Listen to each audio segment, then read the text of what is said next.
दोस्तों, आज हम आपको सुनाएंगे एक बहुत ही अच्छी कहानी। अगर आप हमारे चैनल पर नए हैं तो प्लीज हमारे चैनल को सब्सक्राइब करें, वीडियो को लाइक करें और शेयर करें। हमारे घर में शादी का माहौल था। मेरा नाम मानवी था। हम 2 बहनें और एक भाई था। मेरी दीदी की शादी के रात मेरी दीदी घर से भाग गई थी।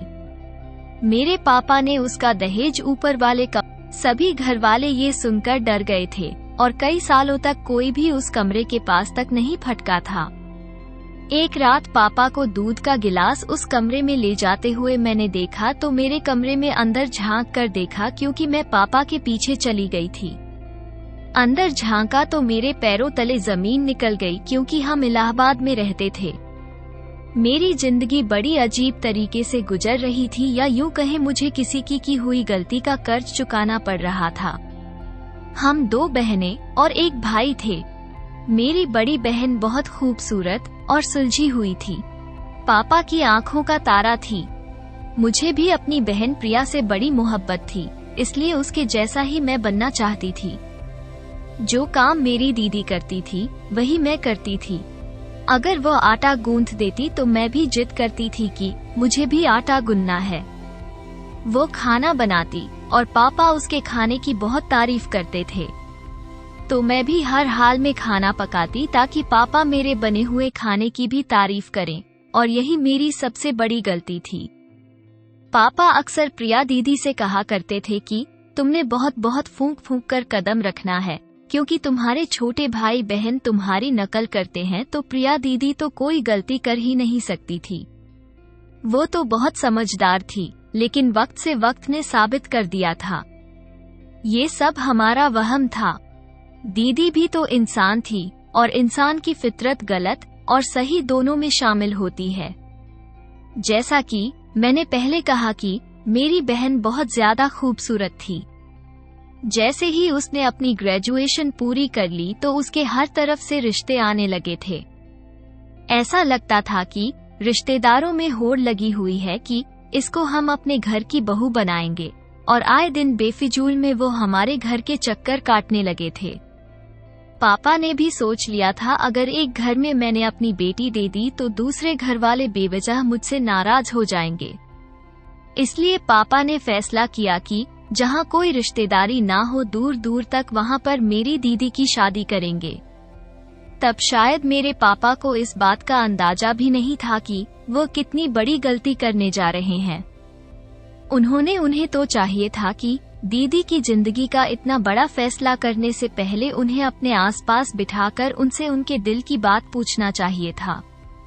उनसे दिल की बात मालूम करके की कोशिश करनी चाहिए थी।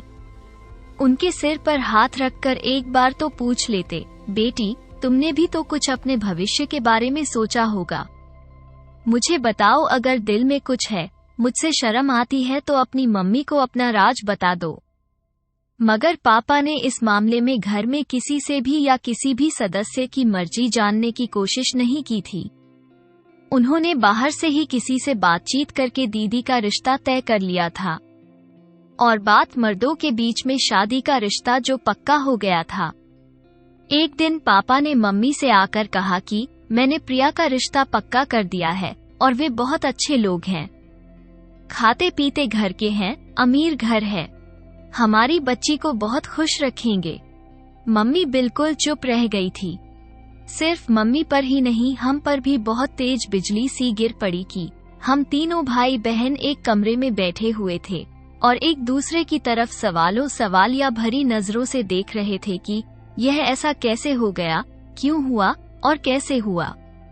खैर, मम्मी कहने लगी, देखिए जी, यह कैसे हो सकता है। लेकिन दीदी तो बिल्कुल सोच में पड़ गई थी। अगले दिन मम्मी हम बहनों के कमरे में आई और हमसे कहने लगी, रिया अच्छे से तैयार हो जाना, आज तुम्हें लड़के वाले देखने आ रहे हैं।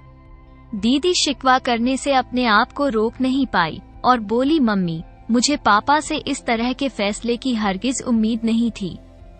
तब मम्मी चौंक गई। उन्होंने प्रिया का हाथ पकड़ लिया और कहने लगी, मेरी बच्ची बताओ, अगर तुम्हें कोई और पसंद है या किसी ने तुमसे शादी का वादा कर रखा है तो मैं तुम्हें इस बात का यकीन दिलाती हूँ अगर तुम्हारी पसंद अच्छी हुई तो मैं तुम्हारी शादी उसी जगह करवा दूंगी जहां तुम कहोगे। दीदी ने ना में सिर हिला दिया और बोली, नहीं मम्मी, ऐसी कोई बात नहीं कर रही हूँ मैं। मगर फिर भी मेरे दिल को अजीबोगरीब विचारों ने घेर लिया है।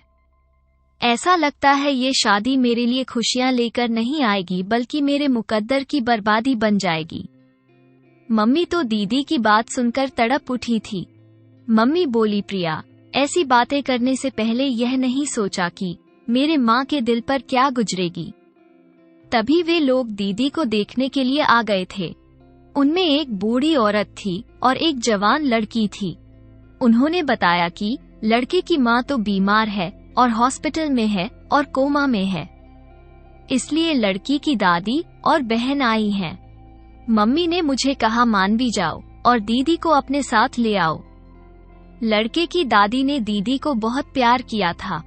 वो लड़की भी बहुत अच्छी लग रही थी जो उन्हें देखने आई थी। उसने तो अभी से दीदी को भाभी कहना शुरू कर दिया था। फिर जाते हुए लड़के की दादी ने दीदी के हाथ पर पैसे रख गई थी। सच कहूं तो प्रिया, मेरे दिल को बड़ी तसल्ली सी मिल गई है। तुम बताओ प्रिया, तुम्हारी क्या राय है? दीदी तो जैसे मारे शर्म के लाल हुए जा रही थी। उनके गाल तो बिल्कुल लाल लाल हो गए थे। दीदी बोली कि मम्मी, मुझे इस रिश्ते से कोई ऐतराज नहीं है। फिर तो जैसे हमारे घर में खुशियों का माहौल हो गया था।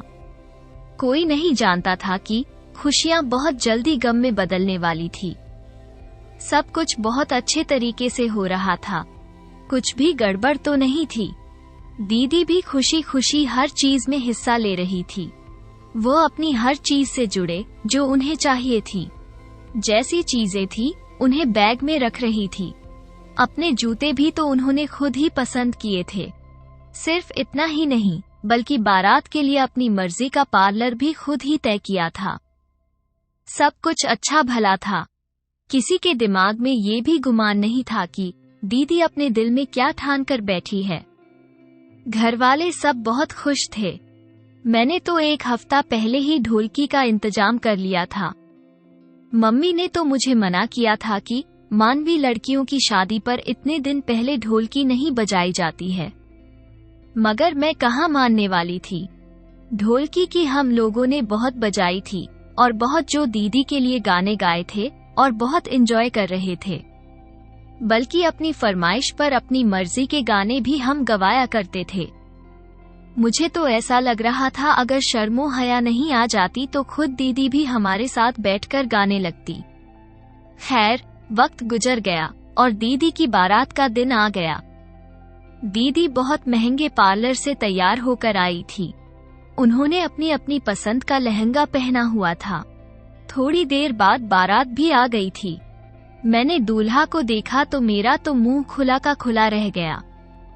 दूल्हा तो बहुत ही खूबसूरत और हैंडसम भी था।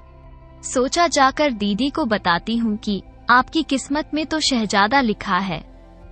मैं भागकर अपने कमरे में गई तो वहाँ दीदी नहीं थी। मैं हैरान थी।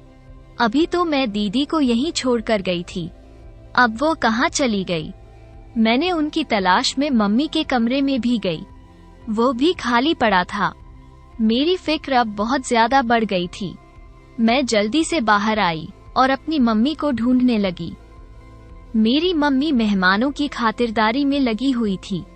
मैं मम्मी का हाथ पकड़कर एक कोने में ले गई और बोली, मम्मी, प्रिया दीदी अपने कमरे में नहीं है। तो मेरी मम्मी ने कहा, अरे वो यहीं कहीं होगी, और मेरा हाथ झटक दिया और बोली, यहीं कहीं होगी, पीछे हटो। मुझे अभी सब मेहमानों की से मिलने दो। और वे इस अंदाज में बात कर रही थी जैसे उन्हें किसी चीज की गलत होने का अंदेशा ही ना हो। तब मैं मम्मी का हाथ पकड़कर झंझोड़ कर बोली, मैं बोल रही हूँ मम्मी, मुझे बहुत घबराहट हो रही है। मम्मी फिर चौंक गई और बोली, तुम्हारी घबराहट मैं दूर करूं, और मम्मी मेरे साथ आ गई। मेरा हाथ पकड़कर मम्मी हमें दीदी के कमरे में ले गई और एक कमरे से दूसरे कमरे में और दूसरे कमरे से तीसरे कमरे में हम दीदी को ढूंढते रहे, मगर वो नहीं मिली। मम्मी के चेहरे का रंग उड़ गया। तब जयमाला का टाइम हुआ था और जयमाला के लिए शोर होने लगा था तो पापा कमरे में आए।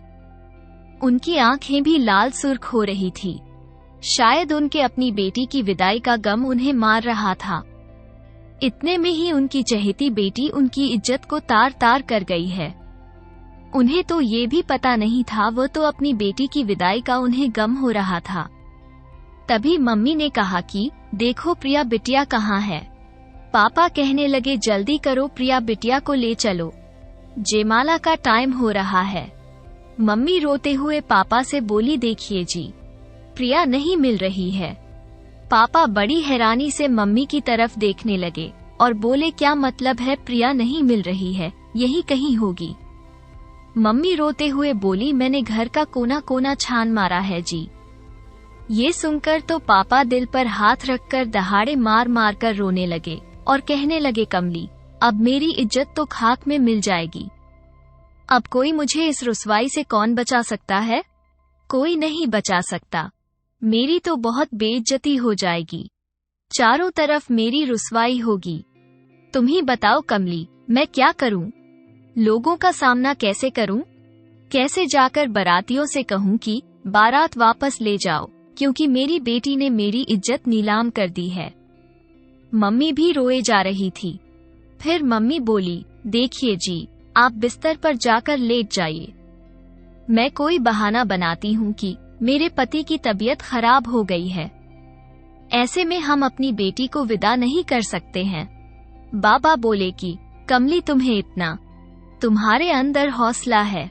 मम्मी ने अपने आंसू पोंछे और कहने लगी आपकी इज्जत बचाने के लिए मैं कुछ भी कर सकती हूँ। तब पापा चीख कर बोले काश कमली तुमने लड़कियों को अच्छी शिक्षा दी होती। मम्मी ने सबके सामने जाकर फिर कह दिया था कि देखिए जी, मेरे पति को दिल का दौरा पड़ गया है, ऐसे में हम अपनी बेटी को विदा नहीं कर सकते। आप लोगों की बड़ी मेहरबानी होगी, आज आप लोग बारात वापस ले जाएं और फिर किसी दिन अपनी अमानत को फेरे डलवाकर सादगी से घर ले जाना। हर तरफ बातें बनने लगी थी कि मम्मी ने तो खुद को कमरे में बंद कर लिया था। लोग तरह तरह की बातें कर रहे थे और हमारे पास उनका जवाब नहीं था, इसलिए हम सब एक ही कमरे में दुबके हुए बैठे थे। हमने कभी सोचा भी नहीं था कि प्रिया दीदी के हाथों ऐसी बुराई हमें सहनी पड़ेगी। मम्मी बोली थी देखिए जी, इस तरह आपकी तबीयत खराब हो जाएगी, बच्चों तुम्हारी मदद करेंगे। पापा बोले तुम तो बात ही मत करो कमली, तुम्हें मेरी इतनी फिक्र होती तो अपनी बेटियों को लगाम डालकर रखती। मम्मी बेचारी बहुत शर्मिंदा हुई जा रही थी। पापा ने सारा दहेज का सामान छत वाले कमरे में फेंक दिया था और उसका ताला लगा दिया था और बोल दिया था कि कोई भी इधर नहीं जाएगा और अगर जाएगा तो मेरा मरा हुआ मुंह देखेगा। उसके बाद हमारे घर में एक अजीब सी सूरत हाल थी। हर दफा हम एक दूसरे से नजरें चुराने पर मजबूर थे। पापा भी हम सबसे छुप छुप कर रोते थे। जब वो नीचे आते थे तो बहुत थके थके लगते थे, आंखें सुर्ख लाल होती थी। मम्मी कहती थी तुम्हारे पापा हम सबसे छुपकर छत पर जाकर रोते हैं। हमें तो यही लगता है कि दीदी की शादी का किस्सा खत्म हो गया। मगर 1 महीने के बाद हमें लड़के वालों की तरफ से फिर फोन आ गया था। तो जो लड़का था उसका नाम अर्जुन था।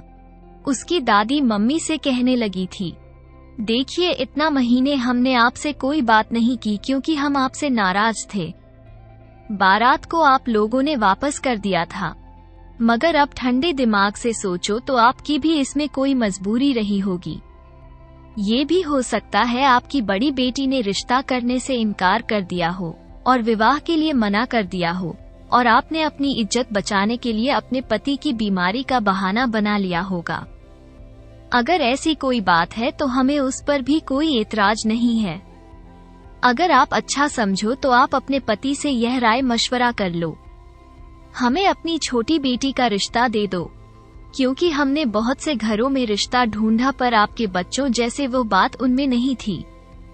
हमें हर जगह मिलावट ही मिली।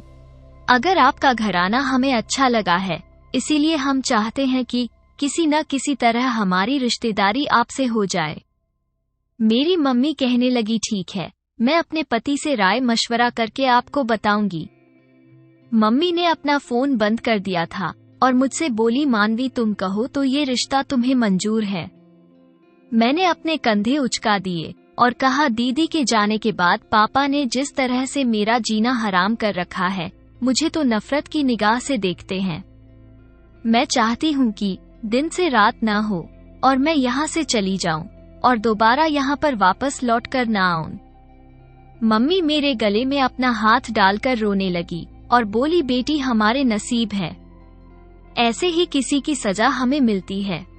तुम्हारी माँ के साथ भी तो ऐसा ही हुआ था और तुम्हारे साथ भी ऐसा ही हो रहा है।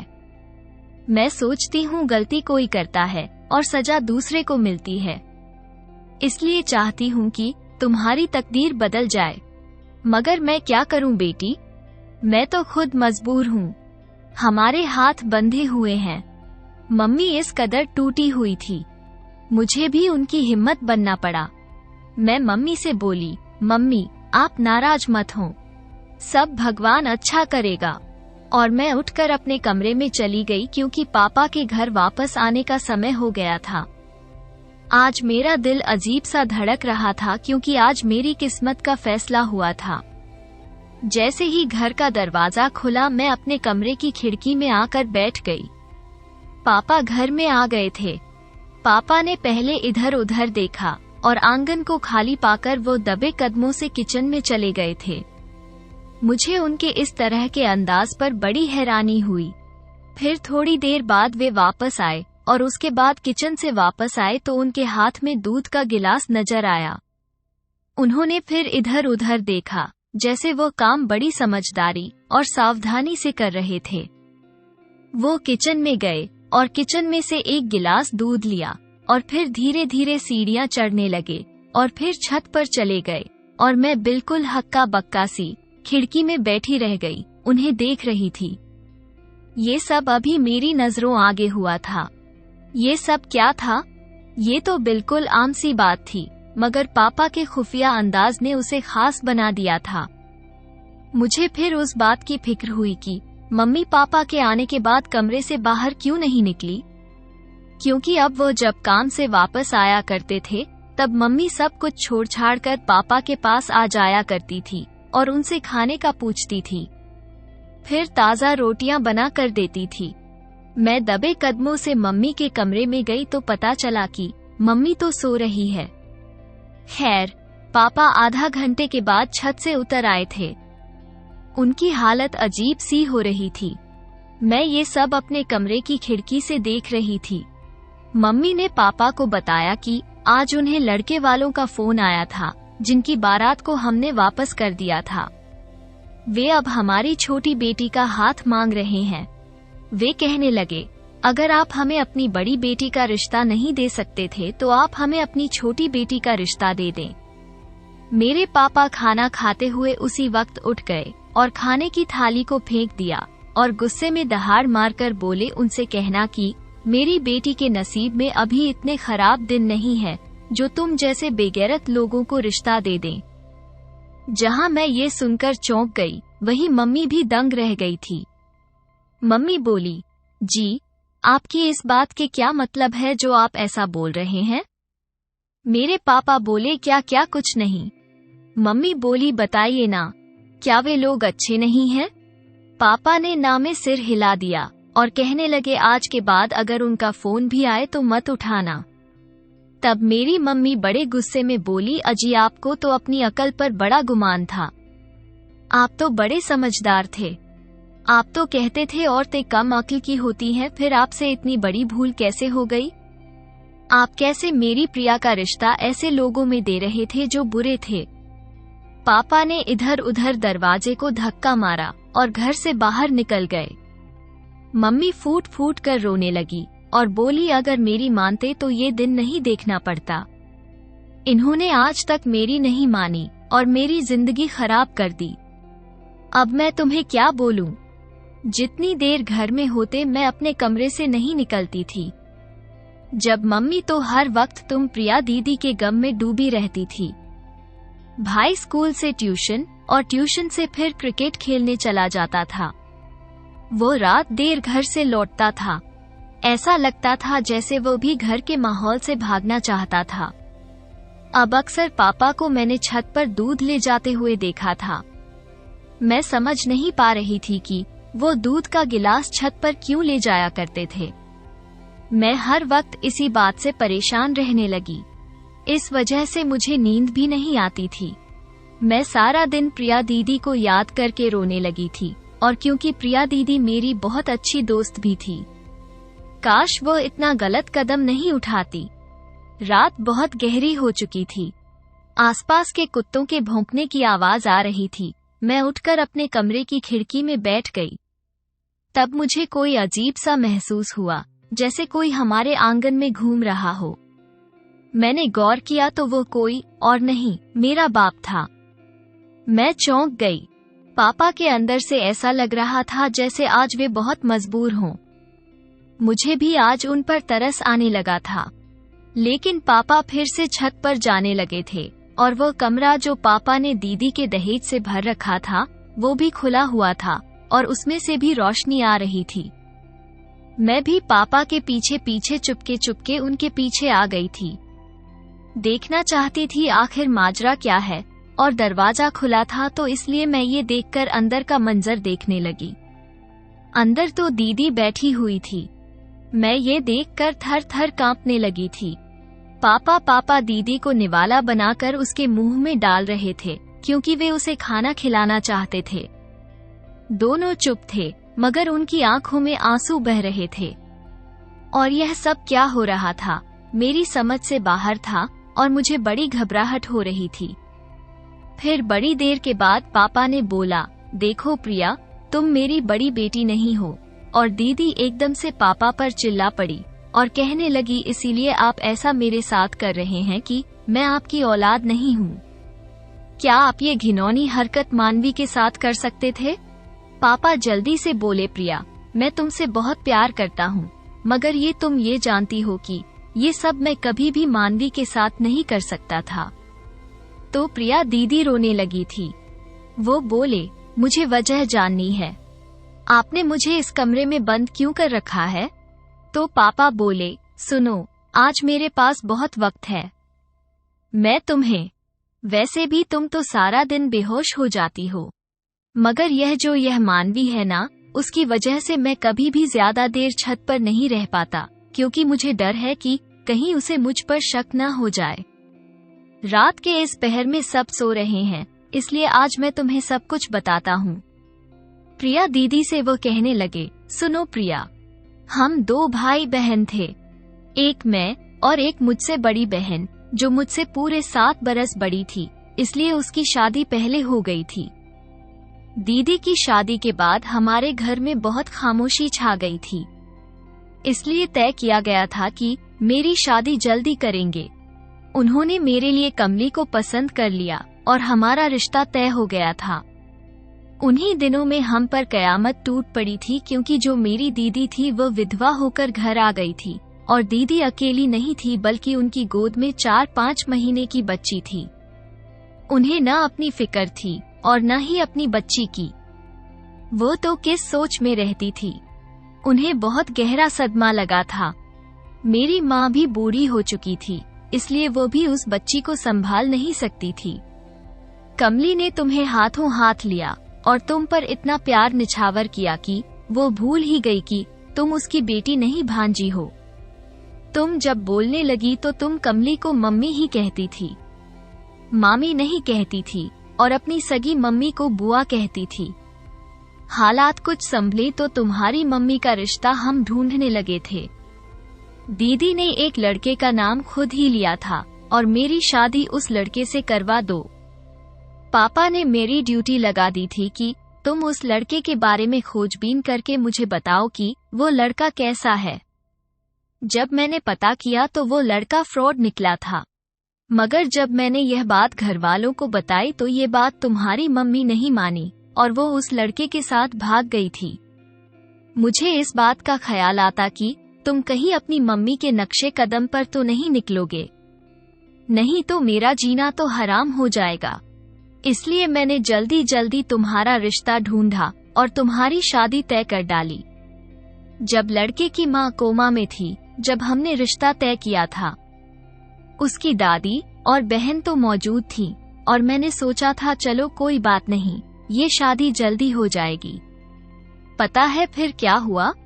जिस दिन तुम्हारी बारात में लड़के की मम्मी ठीक होकर बारात में आ गई थी, और तुम जानती हो वो औरत कौन थी?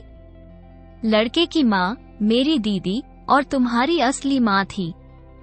यानी वो लड़का असल में तुम्हारा भाई था। मैं ये सब देखकर बहुत परेशान हो गया, इसलिए तुमसे कहा कि तुम छत पर आकर मेरी बात सुनो, और फिर मैंने तुम्हें छत वाले कमरे में बंद कर दिया। मैंने सोचा था सुबह तक कमली को सारी सच्चाई बता दूंगा। फिर ख्याल आया कि मैंने तुम्हारी माँ की शादी नहीं होने दी थी और वो घर छोड़कर भाग गई थी। अब तुम्हारी शादी भी नहीं हो सकती थी। मुझे डर था कि कहीं तुम भी अपनी माँ की तरह घर से भाग गई तो, इसलिए मैंने तुम्हें यहाँ पर बंद करके रखा, और अपनी बहन की बेटी को कैद करके मैंने इसलिए रखा कि मैंने तुम्हें अपनी औलाद की तरह प्यार करता हूँ। जिस दिन से मैंने तुम्हें कैद कर रखा है, मैंने जो मानवी को भी मैंने इस बात के लिए नहीं छोड़ा, उस पर भी मैंने बहुत सख्ती दिखाई है। प्रिया दीदी जैसे एकदम से होश में आई। वो बोली, अगर मैं घर से भाग जाती भी तो आपकी इज्जत तो खाक में मिल जाती, मगर आपने तो मुझे यहाँ बंद करके अपनी इज्जत को खाक में खुद ही मिला लिया। वे लोग तो बातें बनाते ही होंगे। प्रिया दीदी घर से भाग गई है, तभी तो बारात वापस लौट गई। अभी वे दोनों बातें कर ही रहे थे कि मंदिर में आरती की घंटी बजने लगी थी और पापा बोले थे, प्रिया बेटी मुझे माफ कर देना, अब मैं जा रहा हूँ, हो सकता है किसी की आंख खुल जाए। मैं जल्दी से आगे बढ़ी और बोली, अब मैं और जुल्म पापा अपनी दीदी पर नहीं होने दूंगी। उनकी मम्मी ने जो गलती की है उसकी सजा अपनी दीदी को मिलने नहीं दूंगी। भगवान सबको उसकी गलती की सजा देते हैं। आप उसको सजा खुद से सजा क्यों दे रहे हैं? कौन होते हैं आप उसे सजा देने वाले? आपने ये सब क्यों किया दीदी के साथ? पापा ने मेरी बात सुनकर एकदम बौखला गए थे, इसलिए जल्दी से नीचे चले गए। मैं दीदी का हाथ पकड़कर नीचे ले आई थी। पापा उस समय बहुत शर्मिंदा हुए थे कि सुबह से निकले और रात को ही घर में वापस आए थे। फिर हम सब भाई बहन ने पापा को अपनी अदालत में खड़ा कर लिया था। मम्मी जज थी। पापा रो रो कर सबसे माफी मांग रहे थे। दीदी ने पापा को माफ करने में सबसे पहले पहल की थी। फिर हम सब ने जोर दिया दीदी ने कि चलो पापा को माफ कर दें। सब कुछ ठीक हो गया। सबने पापा को माफ कर दिया था। पापा ने दीदी को इजाजत दे दी थी कि वो अपनी माँ से मिलने लगी थी और वो बहुत जल्दी ही उनकी एक अच्छी जगह फिर पापा शादी तय कर दी थी। अब दीदी की शादी होने वाली है और हमें उम्मीद थी कि मुश्किल वक्त कट गया, आगे खुशियां ही खुशियां होंगी। यह एक ऐसी मोटिवेशनल कहानी है, लेकिन आप लोग ऐसा बिल्कुल न करें। घर छोड़कर बिल्कुल न भागें। आप अपने दिल की बात अपने माँ बाप अपने से जरूर बताएं, क्योंकि भागना किसी भी समस्या का हल नहीं है। आपके माँ बाप भी आपकी बात को समझेंगे और सहमत होंगे तो माँ बाप औलाद का हमेशा भला चाहते हैं। वे कभी भी आपका बुरा नहीं चाहते हैं। दोस्तों, अगर आपको हमारी कहानी पसंद आई हो तो प्लीज हमारे चैनल को सब्सक्राइब करें, वीडियो को लाइक करें और शेयर करें। वीडियो को अंत तक देखने के लिए आपका बहुत बहुत धन्यवाद।